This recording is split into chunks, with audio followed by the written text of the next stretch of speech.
les fêtes qui arrivent, on va là.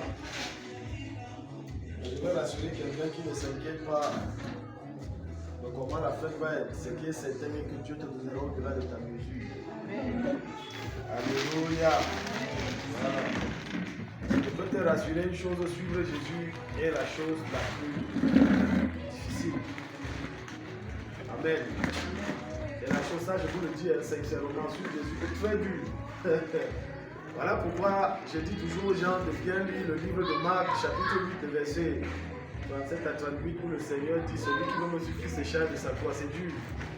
Si on vous enseigne un christianisme où Dieu c'est un magicien, que quand il fait abracadabra, tu as tout, c'est un faux christianisme. Parce qu'avec le Seigneur, Dieu va, avant de t'élever, avant de te bénir, avant de te donner ce que ton cœur désire, Dieu va t'éprouver. Ce n'est pas évident. Et comme j'ai l'habitude de dire, Dieu a toutes les manières pour nous éprouver. Ça ne manque pas. Il peut te laisser avec beaucoup d'argent, mais il te touche à un endroit. Il peut te laisser avec beaucoup d'argent et la santé, mais il te touche à un autre endroit encore. Il peut te donner les bonnes relations et tout, mais il te touche au niveau de la santé.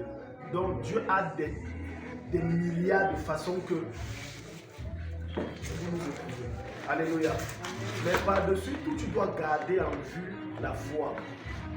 Nathalie et Stéphanie, vous devez garder la foi. Vous devez toujours marcher avec la foi. Vous devez avoir le regard fixé sur Christ, pas sur vos problèmes. Je le répète, quels que soient les défis et les problèmes que tu as, que tu traverses, tes regards doivent être fixés sur Jésus-Christ. C'est vrai que ce n'est pas facile du fait des réalités et de la chair, mais si tu te confies en lui, je peux t'assurer à 10 000% tu ne seras jamais confus. Parce qu'il n'abandonne pas, il ne trompe pas et il ne déçoit jamais. On déçoit Dieu à toutes les minutes on déçoit Dieu. Mais Dieu ne nous décevra et ne nous déçoit jamais. Alléluia. Je ne sais pas s'il y a des questions avant qu'on entre dans le vif du sujet. Si quelqu'un a des questions. Donc nous étions sur les anges. On a vu, nous sommes ici sur la hiérarchie du royaume invisible de Dieu. Comment est-ce que cela est conçu, comment est-ce que cela est formé. Nous avons parlé de Jésus-Christ qui est Dieu. Alléluia. Mais là, j'ai une question. Amen. Ok. Comment est-ce que... Qui croit que Jésus-Christ est Dieu? Levez la main. D'accord. Ok. Vous croyez que Jésus-Christ est Dieu? Bon, maintenant, pourquoi il dit que je ne fais rien sans voir ce que mon Père fait, alors qu'il est Dieu? Il s'est fait cher. Pas mal. Qui d'autre? Qui s'est fait cher déjà? Ok, pas mal. Qui d'autre? Comment se fait-il qu'il dit que Dieu c'est mon... Comment se fait-il qu'il est Dieu, mais il dit que mon Père, personne ne connaît le jour où je reviendrai, ou je reviendrai en dehors de mon Père. Même moi, je ne connais pas. Alors qu'il est Dieu. Voilà les questions avec lesquelles les musulmans vont nous poser. Qui peut nous aider?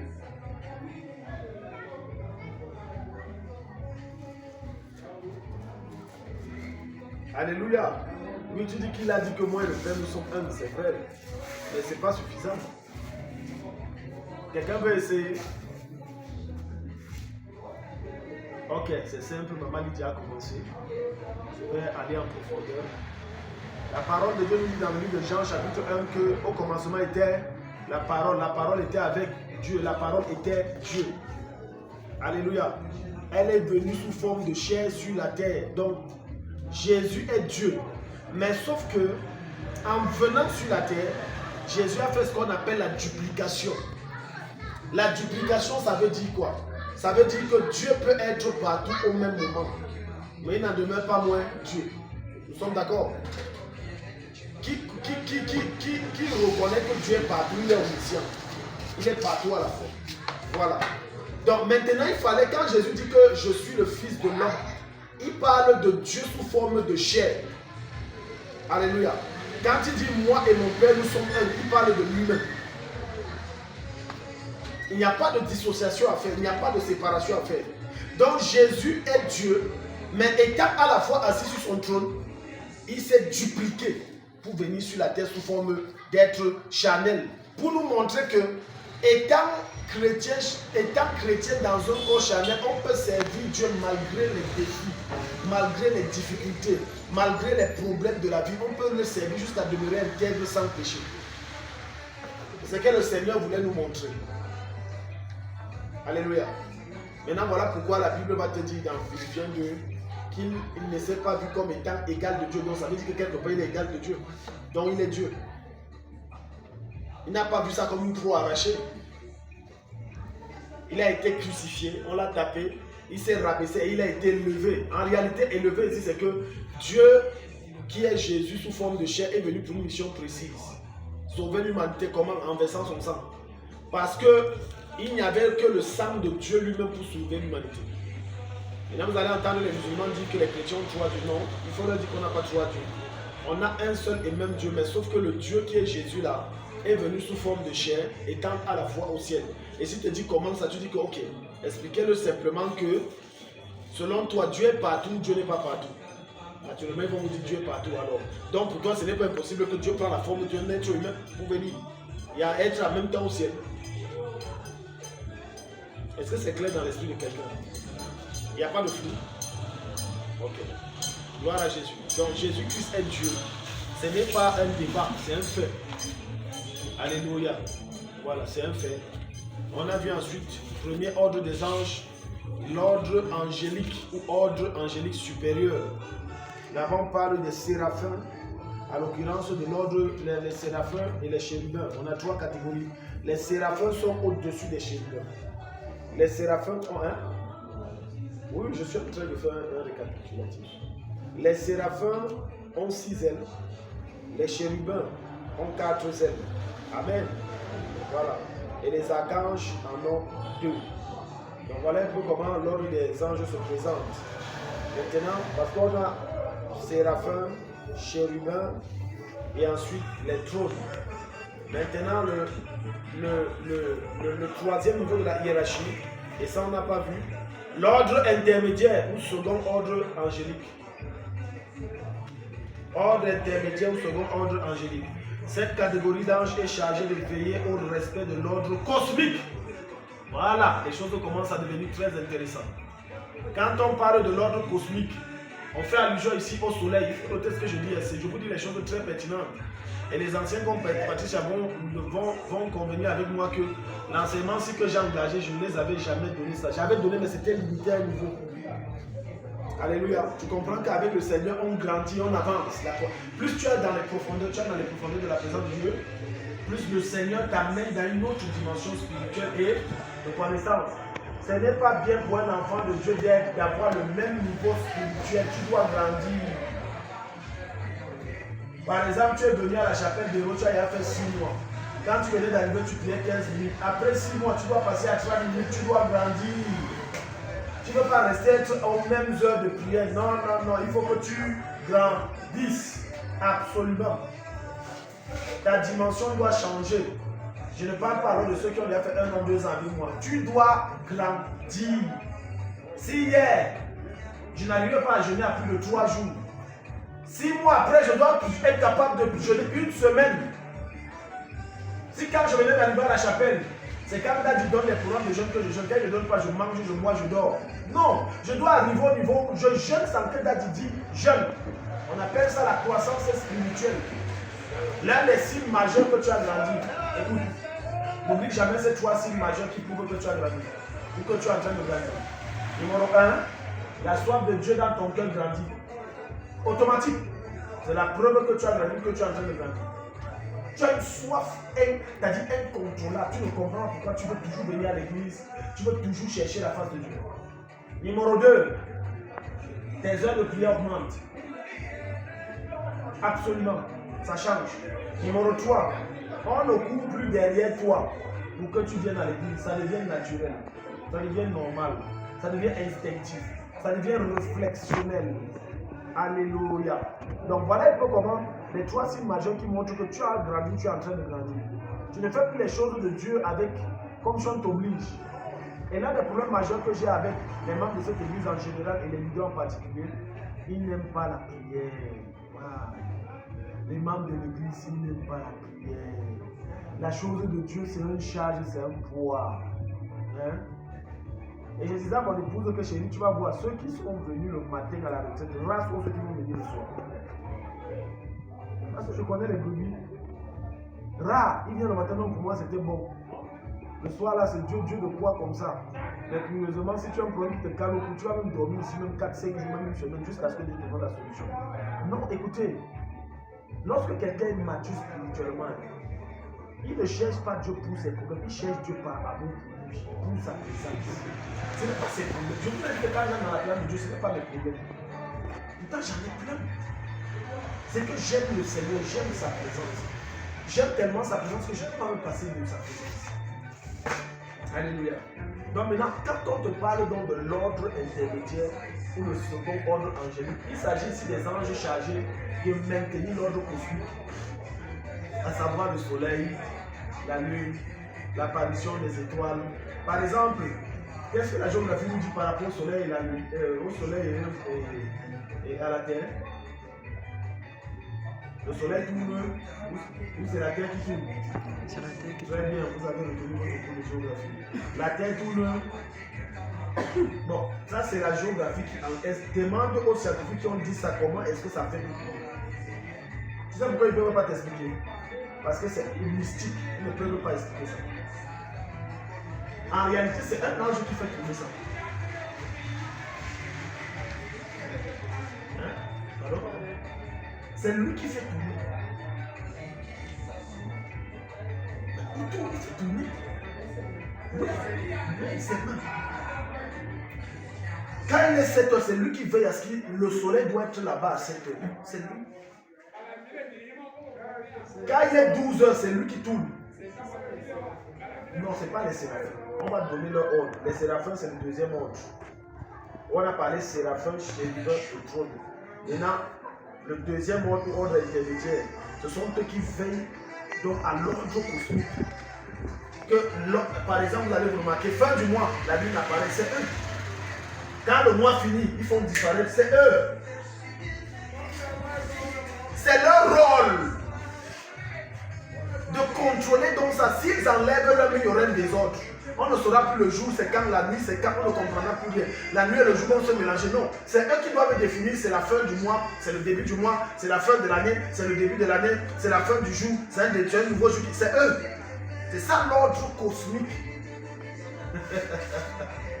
Alléluia. Dans le soleil que tu vois, ce n'est pas un truc hasard. Toi, tu es habitué que non, quand le soleil comme il est 12 h, il est 8 h, non, il doit être 13 h. Non, c'est eux qui font tout ça. Ils se rassurent que rien ne dépasse personne, que tout soit en ordre. Parfois, tu vas voir le soleil, les étoiles apparaître, des fois, tu vas voir quelques étoiles. Tout ça, c'est eux. Ça fait partie de l'ordre cosmique. Lorsque le Seigneur Jésus est né, c'est eux qui ont fait briller l'étoile là. Une étoile a brillé dans le ciel. Mais ça, on ne pouvait pas voir avec les yeux. C'était mystique. Mais eux, ils ont fait briller ça. Seuls les occultistes et les hommes spirituels en Dieu ou en Jésus-Christ pouvaient voir l'étoile. Voilà pourquoi on va te parler d'astrologie. L'astrologie existe. Mais sauf que Dieu, en tant que chrétien, refuse que nous nous donnions à l'astrologie. Amen. On va te dire Verseau, on va te dire voilà, Scorpion, Taureau. En fait, ce sont des choses, c'est la lecture des astres, la lecture des étoiles en fait. Mais Dieu interdit parce qu'il veut que nous soyons dépendants de lui. Mais quand vous allez voir ces astrologues, il te dit ce qu'il te dit est exact. Ce sont les démons qui les font lire ces astres. Et ce sont les anges qui déplacent les astres. Donc, par exemple, je vous prends un exemple. Donc, vous pensez que quand on dit, oh, le volcan la montagne en éruption, c'est tombé du ciel, ou c'est hasard? Non. C'est un ordre venant de Dieu. Il dit à tel ange, fais cracher le volcan. Il crache tout. Vous avez entendu parler de la tragédie de Pompéi, où il y a eu un volcan, ça a rasé une ville. Mais ce qu'on ne vous dit pas dans cette tragédie, c'est que c'était une ville occulte et impudique. Une ville, pas occulte, une ville idolâtre.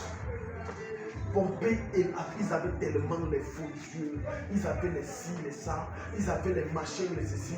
Et un jour, la montagne qui était calmée depuis des siècles a vomi le feu, ça les a tous tués. On retrouvait les statues d'êtres humains calcinés par le feu du volcan. Mais c'est l'ange. Alléluia. Oui, c'est l'ange qui reçoit l'ordre de Dieu. Vous avez peut-être entendu parler de l'Atlantique. La cité d'Atlantique qui a été engloutie par l'eau. Quand on va sous l'eau, on va retrouver là-bas une ville, une ancienne ville qui a été engloutie par l'eau. Il y a même des maisons sous l'eau. En fait, à l'époque, l'eau n'était pas à ce niveau. Mais c'est Dieu qui a fait venir ça. Satan n'a pas le pouvoir sur la terre. Il ne faut pas qu'on demande. Tout ce que Satan exerce sur la terre, il n'exerce que en exécution à l'ordre que Dieu a donné. Il ne fait rien, il ne fait pas au-delà de ça. On a donné trop de puissance à Satan, au machin, tout. Non, c'est Dieu qui laisse. Même si on dit qu'on a sacrifié tel nombre de personnes et puis il y a eu des accidents, c'est Dieu qui permet. Si Dieu ne permet pas, Satan ne peut pas. Il ne faut pas qu'on nous mente. Donc c'est le rôle de ces anges-là de veiller à ce que tu vois la terre suspendue en l'air. Voilà pourquoi on va te dire, la Bible va te dire, Dieu tient la terre entre ses mains. Vous avez déjà lu ce passage? Non, c'est pas que Dieu a mis ça, c'est un ange, c'est son job. Dieu n'a pas le temps pour ces choses. Le monde spirituel est tellement organisé, j'ai dit tellement. Maintenant, vous devez comprendre que dans cet ordre cosmique-là, les satanistes peuvent l'utiliser contre des êtres humains. Oui, par exemple, vous allez voir, quelqu'un va parler au soleil. Il va parler au soleil, parler au soleil. Quand toi tu sors le matin, tes choses se bloquent. Il a cité ton nom. Il a invoqué des anges sataniques pour modifier l'ordre cosmique te concernant toi. Parce que de la même façon que la terre fait un cycle autour du soleil, alléluia, par jour, ceci est l'image du cycle de visitation que Dieu fait sur la vie d'un être humain par saison. Tout a une signification, oui. Vous allez voir, on va te dire une journée à 24 heures. La terre a tourné autour de la terre, ça fait 24 heures. C'est la même chose dans le monde spirituel. Dieu a établi qu'en tel cycle, en telle saison, Nathalie va avoir la visitation d'un homme patati, ça c'est la saison. Et ça fait un cycle. Voilà pourquoi quand tu rates l'opportunité de Dieu pour un cycle, tu ne connais pas quand est-ce que le prochain cycle va venir. C'est cosmique. Quand tu n'as pas la connaissance de ces choses cosmiques-là, c'est dangereux. Et tout ça, c'est géré par qui? Par des anges. En réalité, rien ne vient au hasard. Tout a été conçu dans le monde spirituel. Alléluia. Donc leur rôle est de transmettre aussi la volonté de Dieu aux anges inférieurs. Vous voyez? Leur rôle, c'est de transmettre la volonté de Dieu aux anges inférieurs. Donc les anges n'ont pas accès direct à Dieu. Les simples anges, il y a une catégorie, il y a 3 catégories d'anges qui ont accès direct à Dieu. Numéro 1, les séraphins. J'ai dit direct comme ça là. C'est comme Paul Biya. Tu vois, Paul Biya, tout le monde n'a pas accès. Si je vous dis que même le secrétaire général à la présidence n'a pas accès direct, il le voit comme il veut là. Vous allez croire que je vous mens. C'est vrai, il n'a pas accès comme il veut. Il ne peut pas le voir n'importe comment. Non, je parle du cas du Cameroun. Peut-être dans d'autres présidents, c'est une chose, mais au Cameroun, c'est pas comme ça. Au Cameroun, le chef d'État, c'est un roi. Alléluia. Donc, il y a les séraphins qui ont accès. Ensuite, il y a les archanges qui ont accès à Dieu à travers les séraphins. Vous voyez? Les archanges ne se présentent pas directement, non. Il y a les séraphins qui sont violemment plus puissants que les très hauts. Et au niveau des archanges, on a donc Michael et on a donc Satan. C'est lui qu'on appelait Lucifer au ciel. Pour rencontrer Dieu, passe par la garde rapprochée directe de ce qu'on appelle les séraphins. Maintenant, les trônes n'ont pas accès, c'est-à-dire les trônes, ce sont ceux qui portent le trône de Dieu. Je vous ai expliqué ça la dernière fois. Donc, ils portent Dieu, Dieu est assis sur son trône, il le porte. J'ai pu, pour vous mieux vous expliquer, j'ai pris l'image, n'est-ce pas, des chefs du village. Je ne sais pas si chez vous ça se passe, mais il y a des villages où tu passes, on porte le chef sur son trône. Et on les appelle les gourous du chef. Voilà. Donc maintenant, ceux-ci, ils transmettent la volonté de Dieu aux anges inférieurs. Par exemple, pour la vie de maman Lydia. Voilà pourquoi c'est important chez enfant de Dieu de connaître ce que Dieu pense sur ce que tu es en train de vouloir t'engager avant de t'engager. La plupart de nos échecs viennent du fait qu'on ne cherche pas à comprendre, Seigneur, tu attends quoi de moi en cette saison? C'est une erreur, frère. Pendant cette retraite, il y a un sujet pertinent. Je ne sais pas si c'est parti, mais il y a quelqu'un qui a donné ce sujet. Il a dit, Seigneur, révèle-moi ce que tu attends de moi en 2025. C'est un sujet extraordinaire, frère. C'est phénoménal. Ça fait que quand 2025 vient, tu connais ce que tu dois faire, quand tu dois le faire et comment tu dois le faire. Tu as la volonté de Dieu. Mais pour que cela soit possible, il faut que tu sois dans la présence de Dieu. Sinon, Dieu ne te l'accordera pas. Tout à l'heure, mon épouse était assise et une de mes filles, Adouara, m'appelle et elle dit voilà ce que le Seigneur me demande de te dire. Cherche sa face follement ces temps-ci, sous la présence de Dieu ces temps-ci. Parce que dès que le 1er janvier va tomber, puis voilà quelque chose de bon commencer. Dès minuit, on va dire bonne année, quelque chose que Dieu va faire dans ta vie. Voilà. Donc vous voyez que 2025, je ne marche pas quand je connais ce que je veux faire. Et elle disait, le Seigneur dit que prends le recul avec tout. J'ai dit que non, ça Dieu m'a déjà dit. Et j'ai pris du recul quasiment avec presque tout pour chercher sa face. Vous voyez, quand tu connais la volonté de Dieu, tu ne marches pas au hasard. Les choses peuvent balbutier à gauche et à droite, tu ne trappes pas. Actuellement, je suis dans le désert que Dieu a dit, tu m'avais annoncé ça, je vais te mettre dans le désert. Il m'a annoncé ça, mais tu vois que je n'ai pas mis quoi, je suis dans sa volonté. Je suis exactement où je dois être, je fais exactement ce que je devrais faire, je marche exactement ce qui m'arrive, c'est exactement ce qu'il a planifié. Donc je ne panique pas. Une maman ici a écrit un message, elle dit que le monsieur que vous avez payé pour son enfant, vous savez que vous êtes faux. J'ai dit c'est son problème. Que Dieu le bénisse, que Dieu le poigne même dans ça encore, même bien. Je n'ai pas voulu créer le compte pour ça. Ah bon, il dit quoi? Non, ça ne m'intéresse pas. Qu'il dit même je suis sorcier, c'est son problème. Pourquoi? Parce que quand tu connais où est-ce que Dieu t'attend, tu connais le niveau où Dieu t'attend, tu connais les sacrifices que Dieu attend de toi, tu connais avec précision ce que Dieu a défini pour toi. Tu ne t'attardes pas sur les détails de on a dit que tu as dit que non. Dites que c'est votre problème. C'est ça. Ne vous attardez sur les bêtes choses. Quelle est la volonté de Dieu pour ta vie en fait?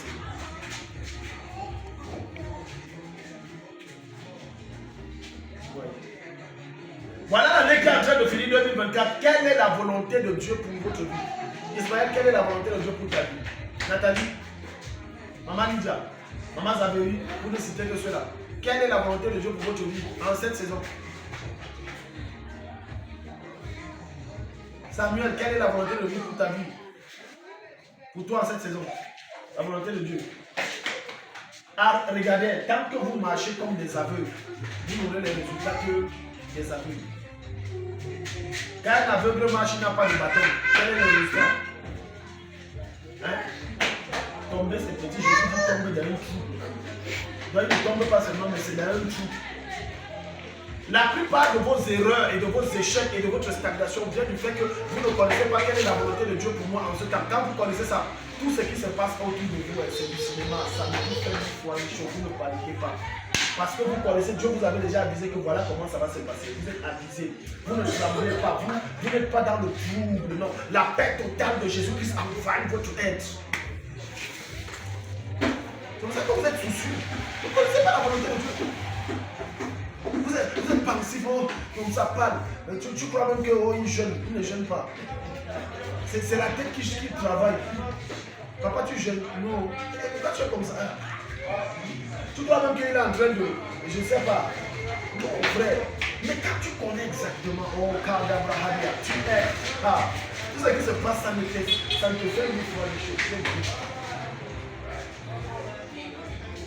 Alléluia.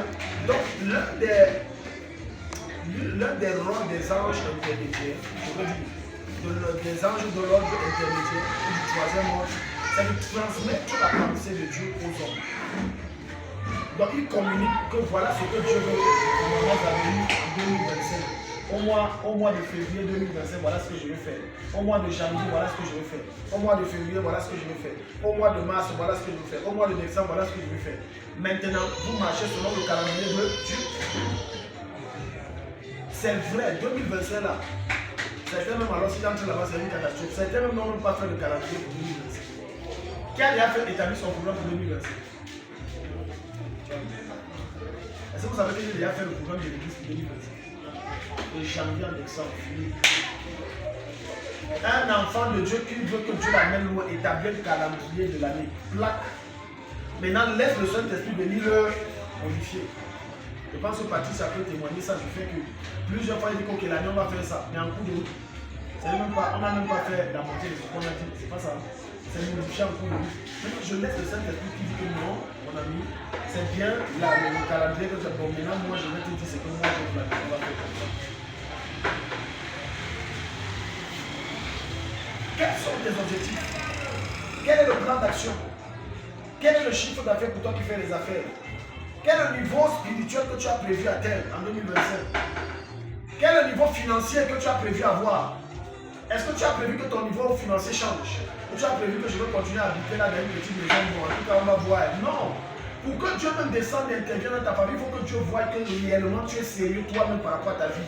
Et l'un des moyens de montrer à Dieu que tu es sérieux, c'est d'établir des plans d'action. Ce n'est pas coûteux, ce n'est pas payant, c'est gratuit. Tu t'assois, tu pries le Saint-Esprit au moi et tu le fais. Avant que Dieu, au fil du temps, va les modifier.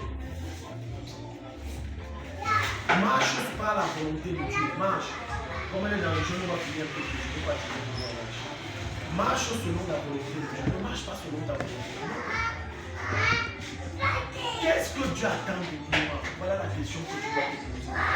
Et la prière que tu dois faire, Seigneur, tu attends quoi de moi? C'est le problème. Dieu ne fonctionne pas avec nous par nous.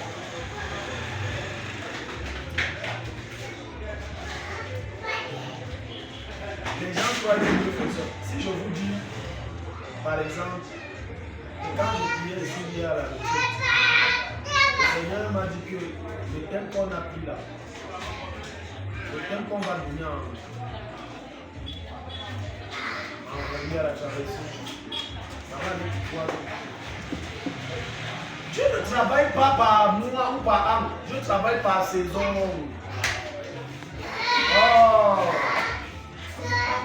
Oui, ça veut dire de météorologie. Comment faire donc pour ça?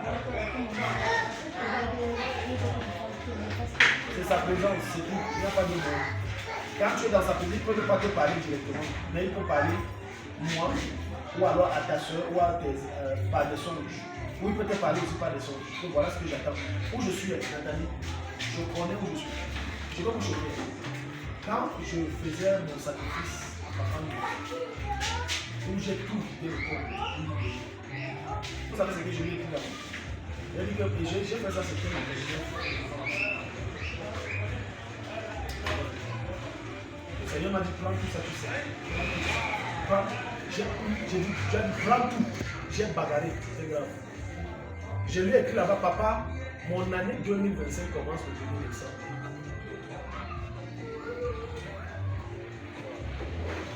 Vous attendez le 31 non? Moi, je dis à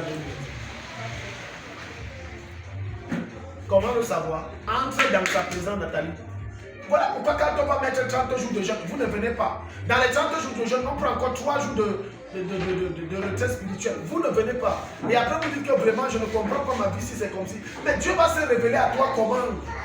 Tu ne le cherches pas. Il le dit clairement, je me révèle à ceux qui me cherchent. Donc pour que Dieu te montre sa volonté, il faut que tu le cherches. Dieu a un agenda pour nous tout ça. Dieu connaît quand tu dois te marier. Dieu connaît quand tu vas naître. Dieu connaît quand tu vas avoir d'enfants. Dieu connaît quand tu auras le travail. Dieu connaît tout. Mais pour qu'il te révèle son plan, tu cherches sa face. Ce n'est pas négociable. Il n'y a pas un raccourci pour ça. Tu peux venir me voir que je consulte l'Éternel. Et Dieu te donne comme réponse, je vais prendre le jeûne. Et je lui parlerai. Pourquoi il te dit de prendre le jeûne? Parce que c'est la condition, c'est le condition qui te montre ses voies. Alléluia. Oui. Voilà les problèmes de jeûne que nous avons pris. Les gens ne jeûnent pas. Vous êtes là, vous mangez, vous dormez, vous vivez. Et après, vous allez dire que vraiment, je ne comprends pas ma vie. Si ça ne fonctionne pas, les choses sont bloquées. Vous voulez donc que Dieu fasse quoi? Dieu n'est pas un magicien. Peut-être que vous ignorez ceci. Dieu ne fait rien sans la prière. Le seul moyen, voilà les deux éléments substantiels qui obligent Dieu à agir dans la vie de l'homme. La foi et la prière. S'il n'y a pas ces deux éléments réunis, tu perds ton temps, ne viens plus à l'église, reste à la maison, mange, pêche, c'est mieux.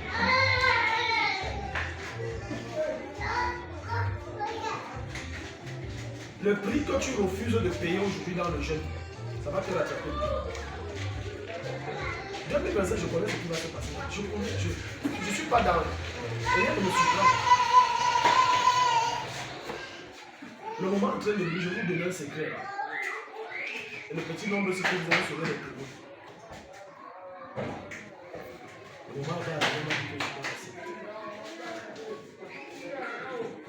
Parce que le genre de miracle que Dieu va faire avec moi, les gens vont dire que ça c'est le genre d'enseignement que je vais donner, on va dire que le type si ça peut pas être le Saint-Esprit. Le temps est en train de venir. Et vous serez les témoins pour dire que non, il a dit vous avez parlé. Et le genre de foule qui sera ici, les gens vont dire que non. Ici, dans le nom, personne n'a jamais fait ça. Ça, non. Ton truc, c'est non. Cherche Dieu. Dis à ton voisin, cherche Dieu. Avec amour. Avec passion. C'est quand ma fille de Douala m'a dit que le Seigneur m'a dit de prier comme un fou jusqu'au 31 décembre. Que j'ai dit à l'homme, tu vois donc, quand j'ai pris le jeûne le 11 novembre et j'ai dit que je vais jeûner comme ça jusqu'au 31, c'était dans le sens de Dieu qui me dit que tu vas sauf que jeûner jusqu'au 31. Sans manger, sans boire. La volonté de Dieu est capitale. Tu ne peux rien faire sans sa misère. Ce n'est pas possible. Celui qui marche sans la volonté de Dieu pour sa vie marche comme un aveugle.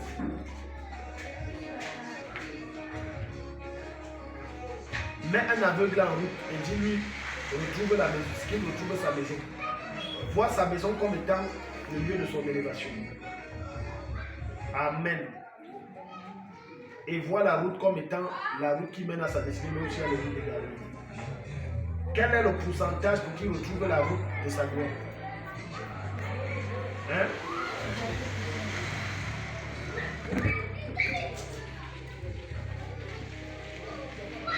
Voilà dans le programme que je te donne, un sujet. Va demander à Dieu, Seigneur, qu'est-ce que tu attends de moi en cette saison? Qu'est-ce que tu veux faire avec moi en 2025? Le rêve que tu vas faire découlant de cela, si tu ne comprends pas, viens me voir. Pourquoi? Écoute-moi. Dieu peut dire qu'en 2025, je vais te donner un boulot. Parce que, écoute très bien.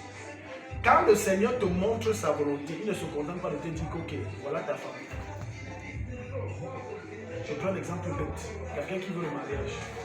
Il ne se contente pas de dire voilà ta femme. Le même Dieu qui a dit voilà ta femme va te dire ce qu'il faut faire pour être un bon mari.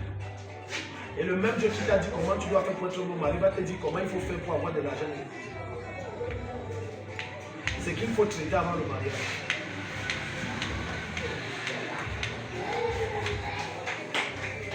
C'est vice-versa, c'est pas que pour l'homme, mais pour la femme. Le même Dieu qui t'a dit que voilà le travail que je vais te donner, il te dira comment faire, quel genre de prière tu dois faire pour accéder à ça. Souvent vous faites une erreur. Seigneur Dieu, je dois investir dans le business où je ne dois pas investir. Je dois me lancer, je ne me lance pas. Seigneur, mon Dieu, j'ai dit investir. Dieu va parler. Il a dit que j'investis. C'est une erreur. La révélation est à moitié insuffisante. Sauf qu'en criant, Seigneur, tu m'as parlé, tu n'as pas pris la peine de dire, oui, comme j'investis quand tu n'as pas demandé.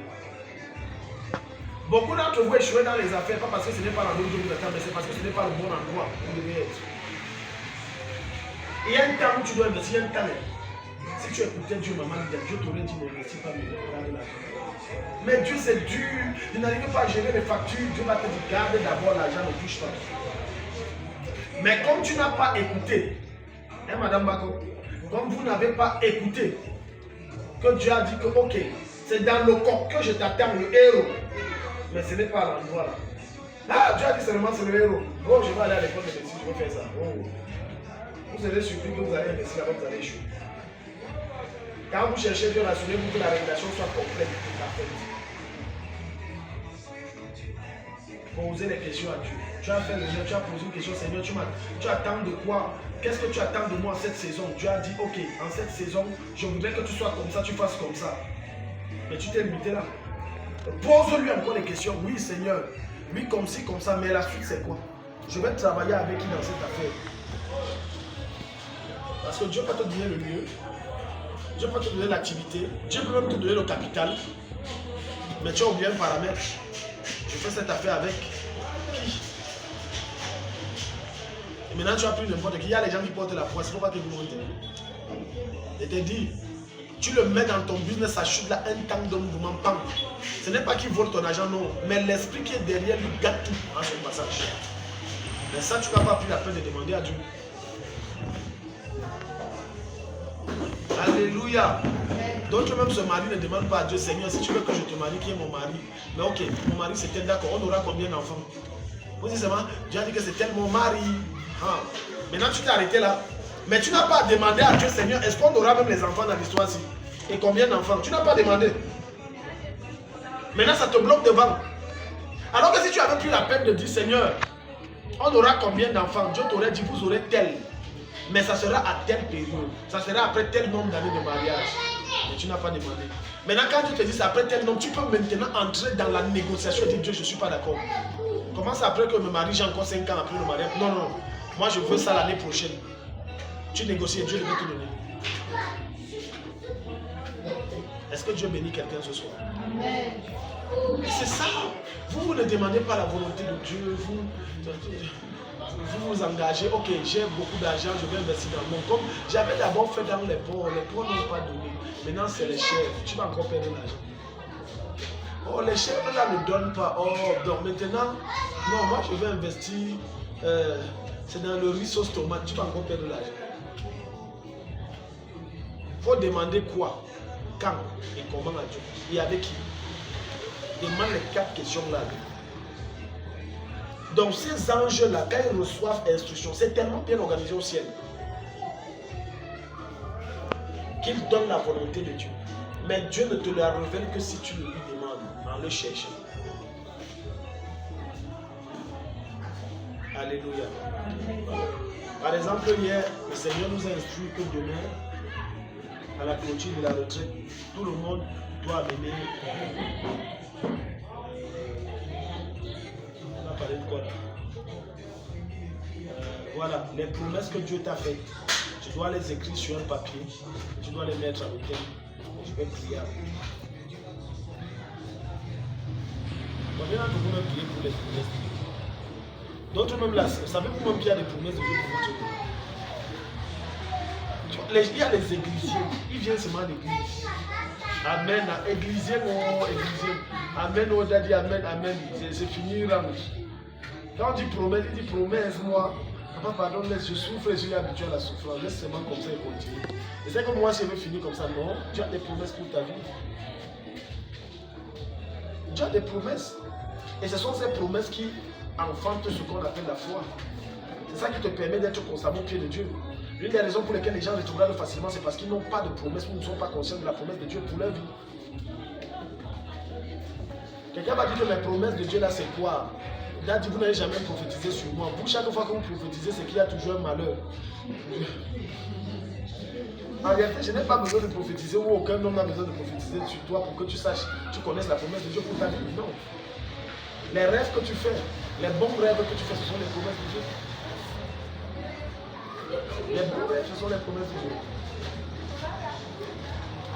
Sentez-vous libre de m'interrompre. Donc, dans le second ordre angélique, nous avons les dominations, les vertus et les puissances. Deuxième ordre.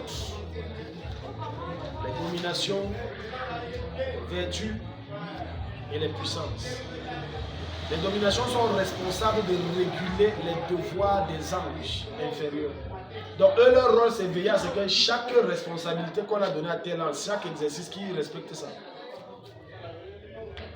Donc écrivez là-bas le devoir, dans le rôle ou la responsabilité des dominations, ou alors leur responsabilité est de veiller à ce que chaque ange remplisse sa mission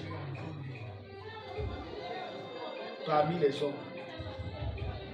Donc ça c'est le regard comment c'est organisé. Donc il y a même les anges surveillants. Dans les dominations, ce sont des formes d'anges surveillants. Donc est-ce que même tu as fait, le Seigneur avait dit que tu dois bénir le pasteur Takamtiri. Tu as fait comment avec sa voiture et sa maison là? Ah non, j'ai fait, ok. Bon, vous pouvez me montrer c'est où? Dieu ne te croit pas sur parole. Il ne faut pas qu'on vous mente.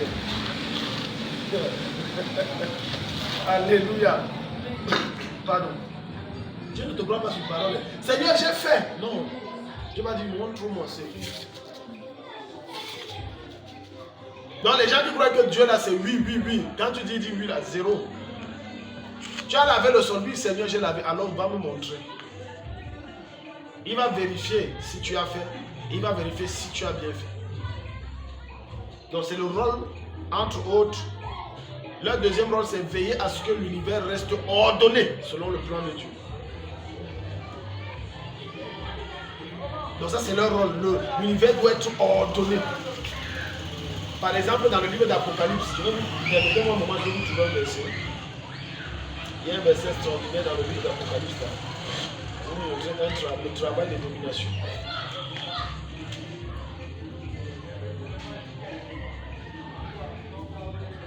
Alléluia. Dis à ton voisin, est-ce que tu as suivi?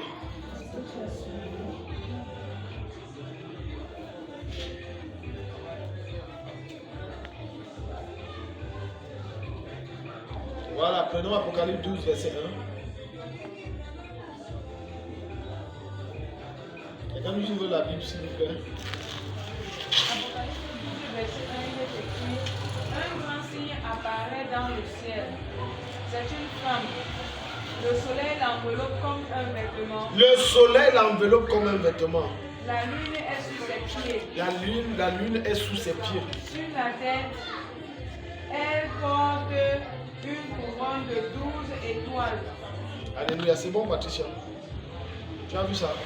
C'est l'ange qui fait apparaître une femme sur le soleil. Vous avez déjà vu quand vous étiez petit, une femme portant un bébé sur la lune? Est-ce que vous avez remarqué ça? Mais c'est vrai que depuis là, on ne voit même plus ça. Mais à l'époque, quand on était petit, on voyait ça. Une femme portant un bébé au-dessus de la lune. Vous avez déjà vu ça? C'est un ange. Et c'est un signe. Apocalypse 12, verset 12. 8, verset 12. Ce sont les anges. Donc à la fin là, même l'éclipse solaire que tu vois, on dit qu'il y a éclipse, le soleil a rencontré la lune. En réalité, dans le monde spirituel, c'est la fin d'une époque et l'annonce d'une autre époque. C'est ça la signification de l'éclipse. Et l'éclipse vient annoncer le retour imminent de Jésus. Dieu ne compte pas le temps en fonction des années et des siècles, non, mais en fonction des époques. Et quand vous voyez donc, n'oubliez jamais ça. Quand vous percevez dans le ciel, la lune et les étoiles se rencontrent, ce qu'on appelle l'éclipse. Premièrement, ça veut dire que Christ est déjà à la porte. Préparez-vous davantage. Deuxièmement, c'est une époque qui est en train de finir. Est-ce que chaque année il y a l'éclipse? Vous allez voir ça après 10 ans, après 5 ans, après même 15 ans. Mais les gens ne comprennent pas la signification. Seuls les satanistes et les chrétiens éveillés du point de vue spirituel peuvent comprendre ces choses.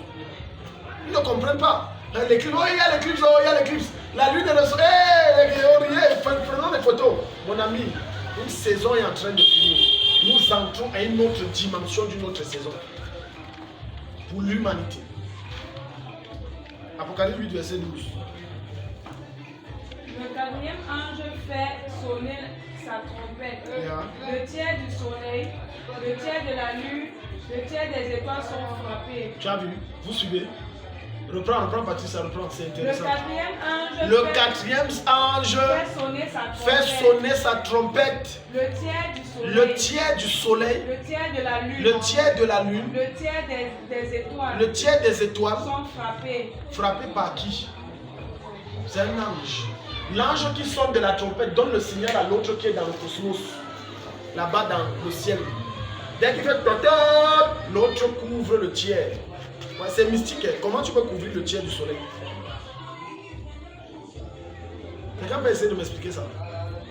Voilà le soleil, c'est rond. On dit que tu couvres le tiers. Tu comprends qu'il y avait la main de quelqu'un? Les gens, si quelqu'un vous ne comprenez. Qui a une pièce? Maman, donne-moi ta pièce. Même si c'est 500 ou c'est 500 francs. Ok, c'est bon, madame, ma copine là. Donnez-moi 1500. Voilà. Regardez. On n'a pas mis le tableau. Voilà le soleil, voilà la lune. On dit le tiers, ce n'est pas la moitié. Je ne sais pas. Voilà ça.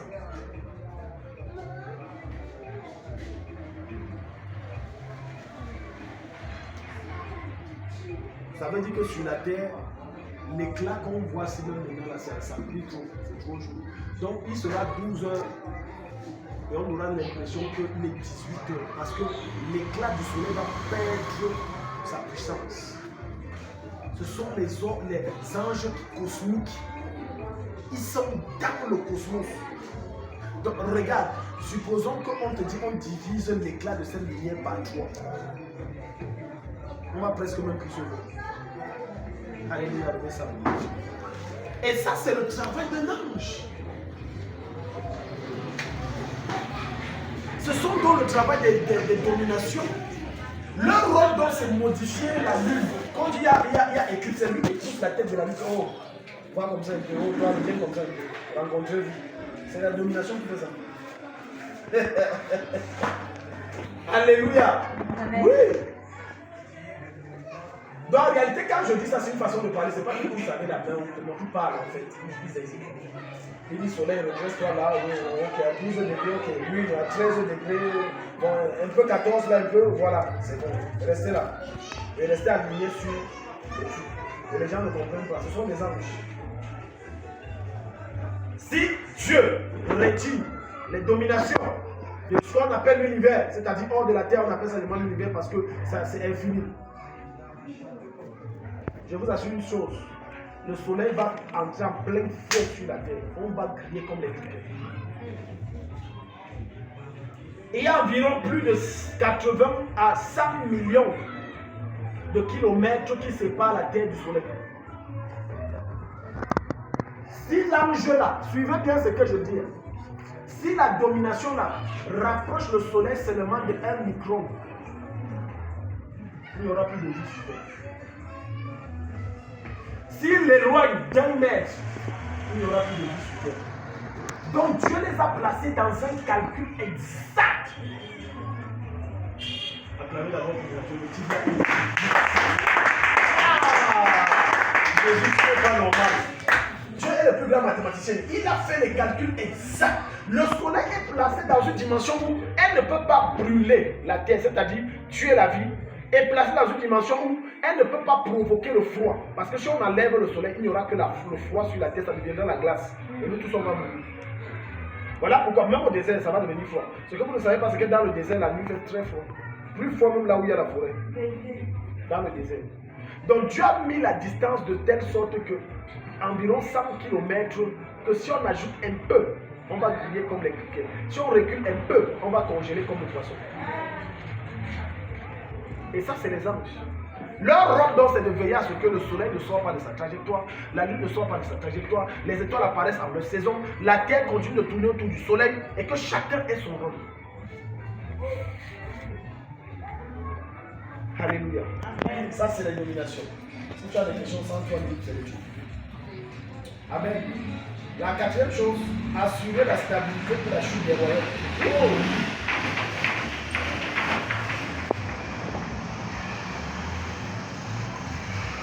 Amen. Lorsque vous entendez qu'il y a coup d'État dans un pays, que personne ne vous demande ça vient de vous.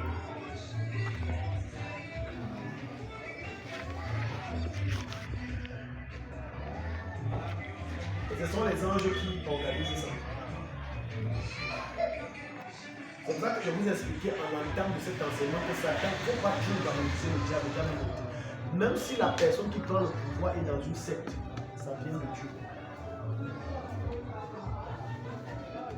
Arrêtons de trop glorifier, célébrer, adorer Satan en disant qu'il est trop puissant. Je n'ai pas dit qu'il n'est pas puissant. Il est puissant, mais il n'est pas tout puissant. C'est Dieu qui est tout puissant. Même ce qui s'est passé en Côte d'Ivoire, où on a humilié le président Gbagbo en 2009, le chasser, le tuer. C'est Dieu qui a changé le régime. Tu n'y peux rien, c'est comme ça. Et Dieu, quand il le dit, il l'ordonne au ciel et les anges de domination exécutent. Il donne aussi les ordres aux anges. Donc Gbagbo ne doit plus être au pouvoir. Mais c'est un enfant de Dieu. J'ai dit que Gbagbo ne doit plus être au pouvoir. Enlevez-le. S'il résiste même de force, enlevez-le. Et c'est les anges qui organisent. Même Kadhafi, c'est Dieu qui change le régime. Vous voyez Paul Biya aujourd'hui, le pouvoir il est trop fort. C'est pas une affaire de force.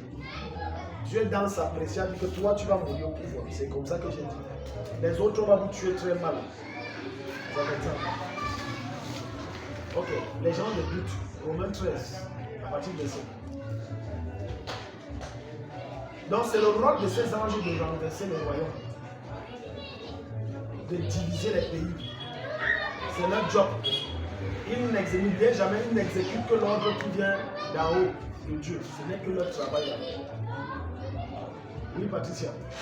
Romains 13, verset 1. Chacun doit obéir aux autorités placées. Chacun doit obéir à qui? Aux autorités placées au-dessus de nous. Assieds-toi d'abord. Chacun doit obéir à qui? Aux autorités. Merci, maman. Quand Dieu dit comme Dieu a dit, chez Dieu, même la virgule compte. Si Dieu t'a dit que chacun, virgule, tu dois aussi dire chacun, virgule. Il n'y a pas que chacun, il n'y a pas de virgule. À Dieu, c'est la même chose. Ce n'est pas la même chose. Dieu est tellement strict. Si tu dis chacun, virgule, doit, point, dis que Dieu, ne dis pas comme. Dieu, ce n'est pas le français. Notre enseignant de français a dit que ce n'est pas comme ça. Le point, c'est une nouvelle phrase. Non, non, non. Fais comme il a dit, c'est point. En français facile, c'est que je veux vous dire, suis exactement et bêtement et violemment l'instruction que le Seigneur t'a donnée. Ne changez rien. S'il a dit que saute avec un pied, tu cales comme ça de 1 à 3, cale. Ne cherche pas que Dieu, j'avais déjà mal au pied, cale, comme il a dit. Regarde, continue ce qu'il va dire. Je vais vous montrer quelque chose. En effet, toute autorité vient de Dieu. Toute autorité vient de Dieu. Et c'est Dieu qui donne leur place à celles qui c'est Dieu qui donne qui? Qui donne leur place à qui?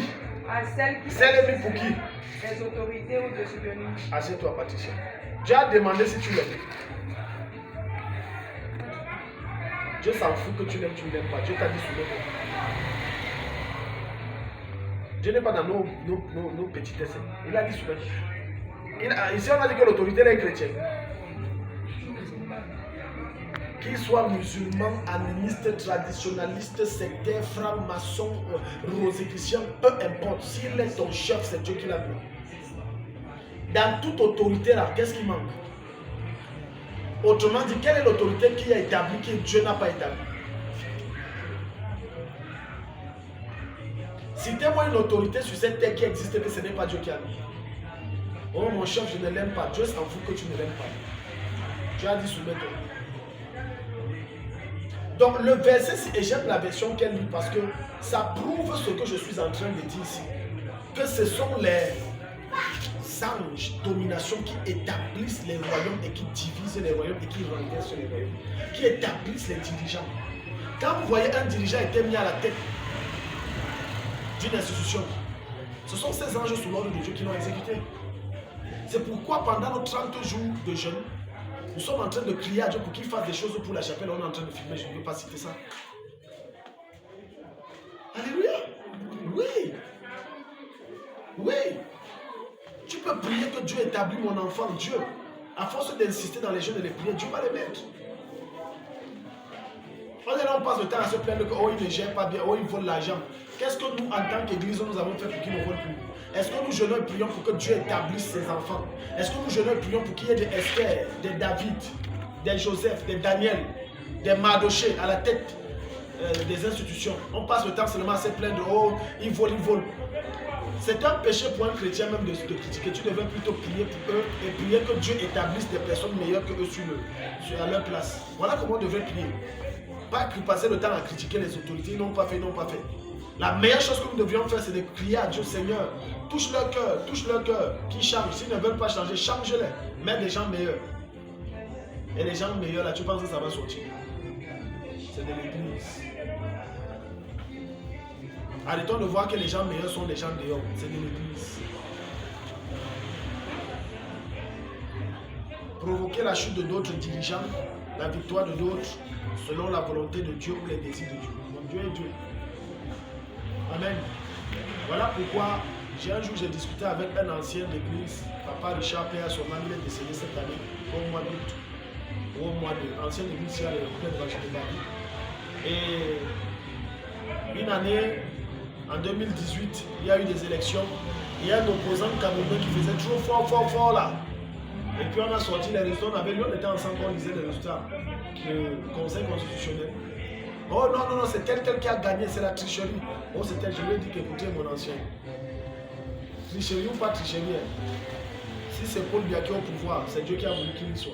Non, ce n'est pas Dieu. Quel Dieu? Quel Dieu? Dieu n'est pas dans la tricherie, tu vois. Quand tu es charnel, c'est les résultats là que ça donne. Quand tu ne lis pas ta Bible ou que tu la lis, tu refuses d'être enseigné ces résultats. J'ai beau lui citer Romains 13, il dit que non, ce n'est pas ça que ça veut dire. En tout cas, moi je ne crois pas. C'est écrit noir sur blanc. Toute autorité vient de Dieu. Que ce soit directrice ou directeur d'école primaire, que ce soit préfet ou sous-préfet, que ce soit chef d'État ou premier ministre, que ce soit roi ou prince, ça vient de Dieu. Que ce soit chef de famille, ça vient de Dieu. Qu'il soit des sectes ou non, ça vient de Dieu. Les gens qui disaient que non, Dieu n'établit que ses enfants, ça ce sont les hommes. Aucun homme n'a autorité d'établir un autre homme, c'est faux. Tout homme qui établit un autre homme, c'est sous ordre de Dieu. Même inconsciemment, c'est sous ordre de Dieu qui le fait. Comme on dit que non, les sectaires, patati patata, ils sont un jour un frère a dit que on doit boire le sang, ce n'est pas Dieu qui l'a mis la vie dans les sectes, ce n'est pas Dieu. Je lui ai dit ok. Question. Cyrus était un chrétien. Il a dit que non, ce n'est pas la même chose. J'ai dit que laisse ça. Ce n'est pas quelle même chose. Je vous pose la question, Cyrus était chrétien. Cyrus n'était pas chrétien. Cyrus servait les faux dieux. C'était un salade. Il avait même un temple pour ses faux dieux. Mais vous savez ce que Dieu dit de lui. À mon serviteur Cyrus, à mon nom. Donc moi je l'ai honte pour exécuter mes desseins. Même s'il va mourir, il ira en enfer. Faites attention avec Dieu. Dieu peut t'utiliser jusqu'à après ça, tu lui dis qu'il ne te connaît pas. Allez en enfer. Oui, Cyrus n'est pas au ciel. Tout le monde a dit que Cyrus. Dieu a dit c'est mon nom et c'est vrai. Mais c'est pour exécuter mes desseins. Il y a beaucoup de leaders que Dieu établit pour exécuter ses desseins à lui. C'est-à-dire ses projets, ses plans. Selon toi, Dieu n'a jamais utilisé un païen pour te venir en aide. Hein? Personne ne va dire sinon. Ça là, c'est que tu es là. La plupart des gens que Dieu envoie, je ne veux pas dire maman qu'il a déjà fait. Je vais dire qu'il le fait dans le contexte ponctuel et continuel parce qu'il le fait toujours. Donc, la plupart des aides qui viennent pour débloquer vos finances, vos dossiers là, qui les fait? Les païens, il ne faut pas mentir. Ton dossier bloqué aux finances là, c'est un chrétien qui gère ça. Bon, qui le pousse à le gérer? Et donc on va dire que lui il est quoi pour Dieu? Un instrument pour entrelacer tout. En dehors d'instruments, entre toi et moi, il n'y a aucun contrat. Tu ne te répands pas, tu ne donnes pas ta vie à Jésus en fer. C'est propre et c'est clair. La plupart de nos aides destinées sont les païens. Les gens qui nous sortent des situations, ce sont des gens qui ne connaissent pas le Seigneur. Mais ce sont des gens que Dieu utilise pour nous sortir de cette situation. Arrête d'être borné dans ta tête de dire que j'attends qu'un ange apparaisse pour décapiter. Tu vas attendre le jour où Jésus va revenir. Il ne viendra jamais. L'ange a déjà apparu, mais c'est à travers qui? Un païen. Un jour, une femme a crié à Dieu, Dieu, j'ai besoin de 5 millions pour mon commerce. Ah, Seigneur, le patron de son mari, un jour, ayant entendu qu'elle veut faire dans le commerce, elle a une plainte. Elle dit, ok, maman, je suis prêt à te prêter 5 millions. Non! J'attends que ça vienne de Dieu. Les choses des païens là. Non! Oh, non, non, non, non. Il y a Satan derrière l'histoire-ci. Satan, tu es vaincu au nom de Jésus, tu mourras. Voilà le genre de chrétien borné bloqué dans sa tête. Tu as crié à Dieu, Dieu t'exauce. Maintenant, tu dis que non, il faut que ce soit Dieu lui-même. Ça, c'est quel raisonnement borné et perdu comme ça. Dieu n'a pas l'esprit, ne viendra donc jamais. Tu vas attendre jusqu'à. Alléluia. Amen. Deuxième catégorie parmi le second ordre, on a les vertus. Les vertus. Les vertus, allons-y vite, après on va finir. Ils manifestent les miracles et la grâce de Dieu dans le monde physique. Ça, c'est les vertus. Donc, quand tu vois les hommes de Dieu font les miracles, c'est les vertus, les anges vertus. Par exemple, le miracle créatif. Et c'est à cette dimension que le Seigneur va m'amener. Quelqu'un dit Amen. J'ai dit, je suis bien ce que je dis. La dimension où la main de quelqu'un est coupée, je prie la main, la pousse comme ça. Et Amen, introduit le Saint-Esprit. C'est la dimension où on dit qu'une femme n'a pas les troncs. Je prie, ça n'apparaît pas après, ça apparaît là. On fait l'examen des troncs pour apparaître. Le Seigneur m'avait parlé de ça depuis. Et c'est quand si le Seigneur m'en parle encore de ça jusqu'à maintenant. Ce ne sont pas les simples miracles où ouvre tes yeux, non. C'est le genre que quelqu'un, tu as vu les gens qui ont les yeux percés, ça coule là. Il n'a pas Dieu, il n'a pas de tout dans l'orbite là. Tu pries, les nouveaux yeux sortent comme ça, physique. Regarde la cabine, regarde. Regarde l'histoire si ça commence, moi je pense que je vais d'abord faire une histoire avec l'église parce que ça là, non, ça là, non. Alléluia. Je vous annonce ces choses parce qu'elles sont sur le point de se manifester. Et les gens vont parler, dire que je suis entré quelque part. Et je vais leur dire que je suis entré en Jésus. Là, vous avez raison.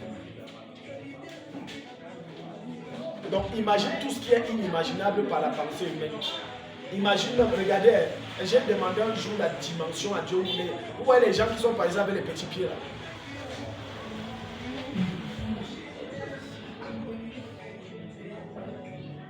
Petit pied là, même quand tu vas à l'hôpital, on te chasse. Tu vas même voir un pasteur qui fait le pied, va te chasser. Moi, on va m'amener ça plein. Je vais prier, les pieds là vont grossir comme ça. Miracle étrange. Une femme qui tombe enceinte là et accouche dans 3-4 jours. Étrange. Étrange. Et des signes pareils vont commencer à se manifester en 2027. J'ai dit des signes pareils. Étrange, bizarre. Parfois même des signes que j'aurais peur. Donc Dieu m'a utilisé pour ça là, mais je vais encore dire est-ce que c'est vraiment Dieu. Tellement c'est étrange. Donc ce sont les vertus qui provoquent ces choses. Donc quand tu vois, tu pries et tu dis que Seigneur, je veux ta grâce, Seigneur, ta grâce, Dieu a dit à son ange, oh vertu, voilà, sur Madame Bakom là, déverse une petite coupe de grâce sur sa tête, et maintenant tu sors, les choses marchent. C'est amen. C'est la grâce. Regarde. Pourquoi est-ce que lorsque quelqu'un fait un concours, les résultats sortent, il a réussi, mais on fait l'erreur d'oublier son nom. Mais lorsque tu ne composes pas, ne fais pas l'erreur de mettre ton nom. Je déclare dans la vie de quelqu'un ici, même si ton âge est passé, une liste sort, ton nom est dedans. Amen. Ton salaire sort au nom de Jésus. Amen. Voilà le premier miracle créatif que Dieu fait. J'ai dit, tu n'as composé rien, ton nom sort. Dieu a intégré tout, ton salaire passe au nom de Jésus. Amen. Soyons des chrétiens violents. Je vous enseigne, le Seigneur nous enseigne ces choses pour que nous comprenions combien il a mis à notre disposition tellement de possibilités et de capacités. Mais nous n'en jouissons pas parce que nous sommes ignorants. Ou parfois nous avons la connaissance mais nous ne croyons pas. La grâce dans le monde physique, il soutient les croyants dans leur foi. Tu vois, quand tu traverses les temps difficiles, tu as battu. C'est les anges vertus que Dieu envoie. Alléluia. Amen. On va lire un passage. Donc quand tu es fatigué, un temps là, tu ne peux même plus venir à l'église. Tu es même abattu, même prier devient compliqué.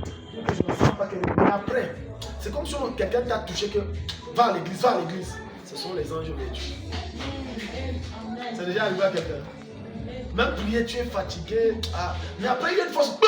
C'est comme si on t'a injecté quelque chose. Ce sont les anges vertus. Alléluia. Voilà, ouvre-nous Luc 22, verset 40 à 43. Ce sont les anges. Les anges vertus ne viennent te soutenir que lorsque ta force à toi est finie, ta force morale. Tu as battu dans ta tête que ouais, oh Jésus, je suis fatigué. Et tu as mis en tout cas, je me dis. Une journée n'est même pas passée, tu te retrouves encore en train de prier. Père, ah Seigneur, je crois en toi. Seigneur, je ne peux rien faire sans toi, je sais que tu es mon tout. C'est l'ange là. Il te donne la force. Allons-y, Luc 22, verset 40. Luc 22, verset 40, il est écrit, quand il arrive à cet endroit, il leur dit, priez pour pouvoir résister quand l'esprit du mal vous tentera. Très bien. Il faut noter ici que quand il dit prier, c'est quand tu pries que l'ange là te donne la force. Ça veut dire, l'ange vertu vient vous donner la force grâce aux prières que vous avez faites antécédemment ou précédemment. Amen. Amen. C'est grâce à ça. Maintenant, quand vous êtes dans des temps, vous êtes abattu. Il vient prendre de cette énergie spirituelle amassée, il vous injecte. Ça vous donne encore de la force. Oui, Patricia. Continue. Jésus s'éloigne des disciples, il va quelques mètres plus loin. Il se met à genoux et il prie en disant, Père, si tu veux, éloigne de moi cette coupe de souffrance. Pourtant, ne fais pas ce que je veux, mais ce que tu veux. Qu'est-ce qui peut pousser Jésus à faire une telle prière? Quelqu'un peut me dire? Seigneur, si tu peux enlever cette coupe de souffrance de moi, mais pas ma volonté de ta volonté. Qu'est-ce qui peut l'amener à faire une telle prière? Ça sent la vidéo, quoi d'autre?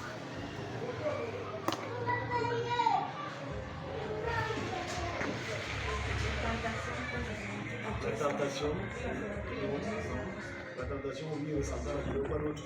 Qu'est-ce qui peut te pousser, toi, à dire, Seigneur, si tu enlèves la souffrance, je suis fatigué? J'ai même donné même la réponse. Le désespoir, quoi d'autre? La fatigue mentale. Voilà pourquoi lui est dans le verset 43. Verset 43. Alors ce que je veux, alors un ange du ciel se montre à lui pour lui donner du courage. Le désespoir, le découragement. Dieu te donne la force quand tu es abattu, quand tu es fatigué. Mais que même dans ta fatigue et ton épuisement, tu puises tes dernières forces pour entrer dans sa présence. Il te donnera davantage la force.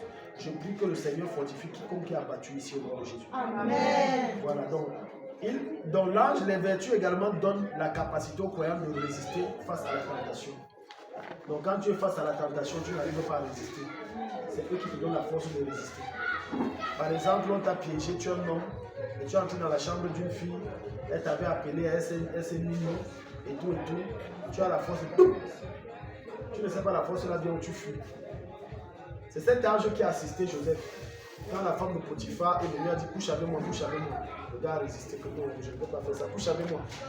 Des fois, quand vous lisez ce verset, vous croyez qu'elle venait seulement comme ça, là, tout ça, mal habillée. Non, elle se faisait belle. Elle se maquillait, elle s'habillait sexy. Et à l'époque, encore, il n'y avait pas de soutien.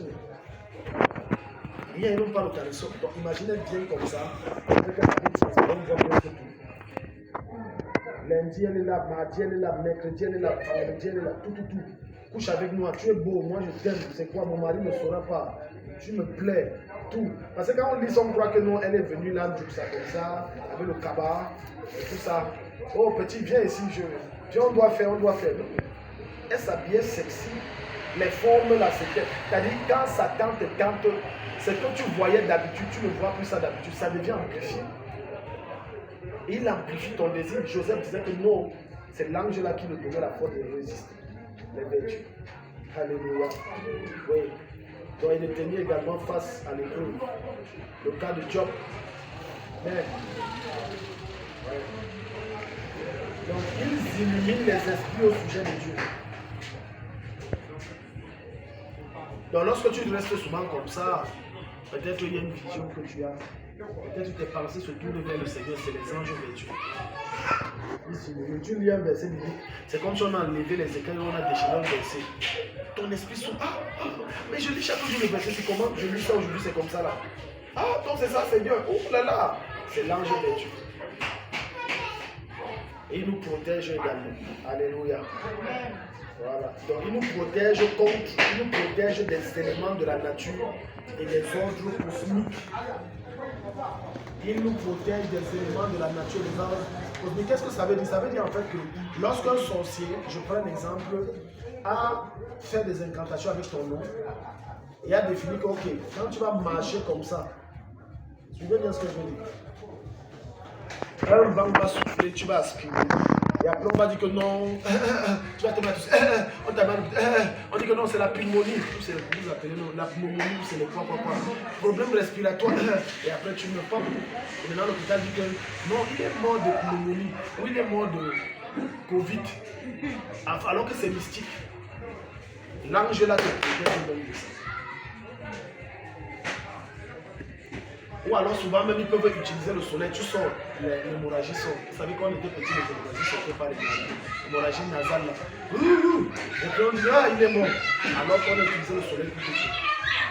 Donc quand tu dis Saint-Esprit, protège-moi, Seigneur, protège-moi contre les œuvres des ténèbres, c'est l'ange aussi qu'on envoie spécifiquement contre la nature et l'ordre cosmique.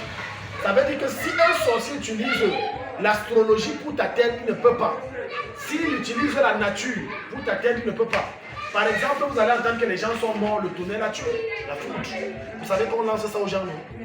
Voilà. Donc la même chose quand on te lance ça, ça ne t'atteint pas, ça rentre à l'envoyeur. Mais vous savez que nous aussi on envoie la foudre, non? Le chrétien peut envoyer la foudre. Bon, on n'est pas là, peut-être un jour, peut-être, je vais vous enseigner ça, comment on fait ça. Mais peut-être, amen. Pas que vous allez tuer les gens. L'autre là, d'abord, même là, il m'a trop fait le mal, Seigneur. Non.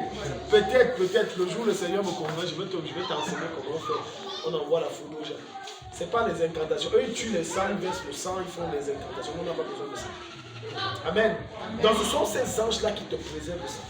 Troisième catégorie, avant qu'on ait fini l'ordre intermédiaire, on a les puissances.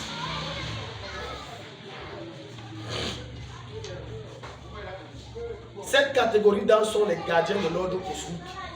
Tu vois, la catégorie qu'on venait de lire, les dominations, eux, ils régulent. Veillez que chaque astre cosmique soit à sa place. Mais ceci, c'est protégé. Amen. Ça veut dire, par exemple, si l'homme décide de dire, je vais lancer un missile sur Mars pour détruire ça. L'ange, s'il va faire exploser ça, il y aura des échecs sur échecs. Ils ont se comprendre. Voilà. Si par exemple Satan dit que je veux faire que la terre entre en collision avec le soleil, l'ange aussi protège ça. Ça ne doit jamais arriver. C'est différent de réguler. Réguler et mettre de veiller et regarder, c'est différent. Voilà, il est le régulateur des forces spirituelles et physiques. Régulateur, ça veut dire que physique, par exemple, vous avez vu pendant une certaine décennie, les États-Unis oppressaient le monde. Il y a des États-Unis, il y a des choses que les États-Unis ne peuvent pas faire à cause de. Il y a des choses que les États-Unis ne peuvent pas faire à cause de la Russie. Ce sont ces enjeux qui font équilibre des forces. Si les États-Unis étaient la seule puissance mondiale, mais c'est qu'il y aurait une dictature dans le monde. Maintenant, ces enjeux-là, les puissances veillent à ce que ce soit régulé. Il faut une autre puissance qui fait le contrepoids. Et on l'appelle la Russie. Voilà pourquoi quand ils voulaient envahir l'Ukraine, ils voulaient utiliser l'Ukraine pour envahir la Russie, ils veulent envahir l'Afrique, la Russie là. C'est les anges qui contrôlent ça. Les hommes ne sont que des marionnettes. Vous n'êtes que des marionnettes, on vous manipule, on vous contrôle. Voilà pourquoi quand les États-Unis disent je veux faire telle chose, la Russie dit tente, si tu es un homme. Si tu dis que tu es garçon, fais. Les États-Unis se calment. Ça fait l'équilibre des forces, ça c'est les anges. Même chose dans le monde spirituel et mystique. Quand Dieu voit que Satan est en train de prendre l'ampleur sur l'humanité dans le monde physique, Dieu suscite des hommes de Dieu pour l'équilibre des forces. Je prends un exemple bête. Avant qu'on ne vienne en Onaref était dans les ténèbres, je n'exagère pas. Ceux qui venaient ici dans les années 2019-2018, les bas partout, les machins partout. Maintenant, pour qu'il y ait équilibre, il faut que Dieu envoie ta camtier. Amen. Oh. Donne un mot amen. Amen. Voilà, pour qu'il y ait équilibre de force. Parce que les ténèbres étaient là. Partout où il y a les ténèbres, Dieu va envoyer un homme de Dieu pour amener la lumière. Oui, c'est comme ça. Voilà pourquoi il va te dire, je cherche un homme, je cherche quelqu'un qui va se tenir à la brèche, qui va amener ma lumière quelque part dans un endroit. Mais je n'en trouve pas. Donc quand on s'est installé ici, vous pouvez remarquer les bars ne font que fermer et ça va encore fermer. Les cabarets ne font que fermer et ça va encore fermer. C'était le bar, c'était le marché des prostituées partout ici. Donc c'est dans le rôle de ces anges-là de réguler ces forces. Il ne faut pas que les ténèbres dépassent la lumière, mais il faut que la lumière dépasse les ténèbres, c'est toujours comme ça. Alléluia. Leur rôle aussi c'est de superviser le mouvement des corps célestes et de veiller à ce que l'univers obéisse aux lois établies par Dieu. L'univers obéisse aux lois établies par Dieu, ça veut dire par exemple, en saison sèche, il faut qu'il y ait quoi? Bon, il faut qu'il n'y ait pas quoi en saison sèche. Donc lui, c'est Dieu qui établit. C'est leur rôle d'établir, de réguler ça. En saison de pluie, il ne doit pas avoir quoi? La poussière. Quoi d'autre? La sécheresse. La sécheresse, quoi d'autre? Tu ne dois pas avoir trop de soleil. Donc, ce sont des lois que Dieu établit. Autre chose, si tu marches sur l'eau, si tu essaies de marcher sur l'eau, qu'est-ce qui se passe? Tu t'enfonces. Ce sont des lois que Dieu établit. Toute force, toute masse, tout poids qu'on jette dans l'eau doit s'enfoncer. C'est Dieu qui établit ça. Tout poids qu'on lance vers l'eau doit tomber vers le ciel. Il y a une force d'attraction, c'est Dieu qui établit ça. Tu ne peux pas planer sur les airs, par exemple. Donc si tu joues au Superman, que je monte sur le toit, si ou sur le toit de l'église, que je vais sauter après, je vais voler. Bon, on va t'amener à l'hôpital régional pour faire des plâtres et coller tes os. Ce sont des forces, ce sont des lois que Dieu établit. Et le rôle donc des puissances, c'est de veiller à ce que ce ne soit pas violé. Alléluia. Amen. Voilà.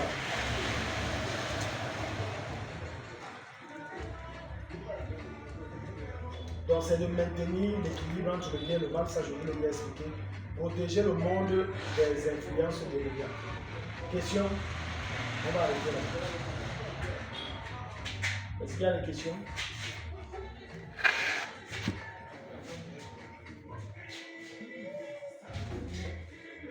Oui. Allons-y, Nathalie. Comment faire pour à l'image de certaines personnes? À l'image de certaines personnes dans la Bible. Bon, moi, je t'aurais plutôt conseillé d'être à l'image de Christ. C'est le modèle par excellence, le modèle parfait.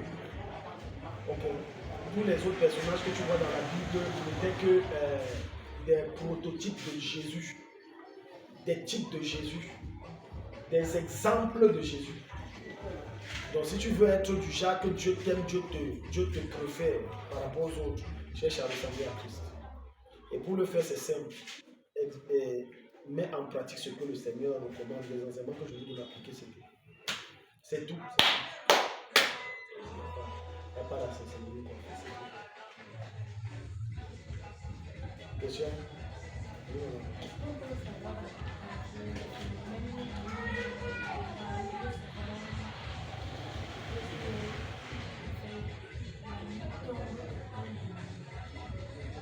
La nuit tombe en pleine journée. Oui, ça c'est l'éclipse.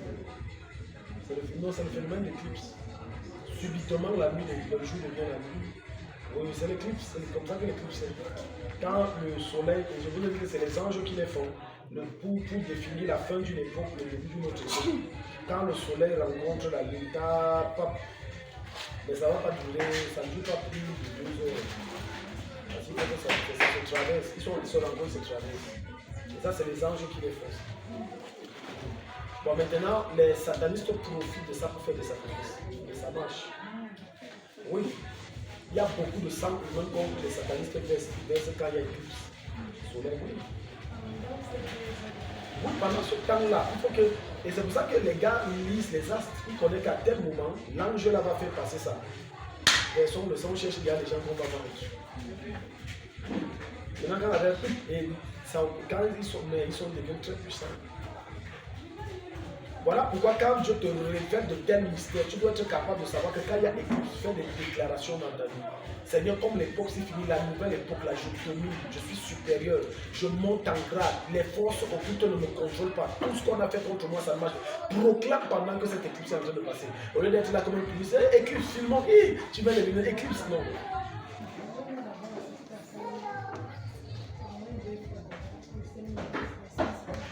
Alors que c'est un impact phénoménal dans le monde spirituel. Mais c'est parce qu'il n'y a pas la connaissance pour faire. Donc pendant ce temps, fais des déclats, des déclarations, fais même des sacrifices à Dieu. Que j'entre dans une saison de domination, personne ne domine sur moi. Les échecs, ça ne marche pas avec moi. Donc vous faites de telles déclarations. Ceux qui n'ont raté cet enseignement, je pleure pour eux. Voilà des mystères étranges que Dieu a révélés. Question? Oui, madame Baton. C'est par rapport à l'éclipse.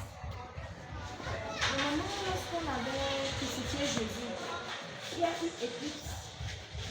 Donc c'était dans un changement de saison. La naissance de la nouvelle alliance. Merci beaucoup, madame Baton. On dit que la nuit a duré 3 heures. En fait, c'était l'éclipse. Merci beaucoup, madame Baton, pour l'éclairage. Oui, c'était l'éclipse. Là, et le sang a coulé. Or, là, l'ancienne alliance venait de finir.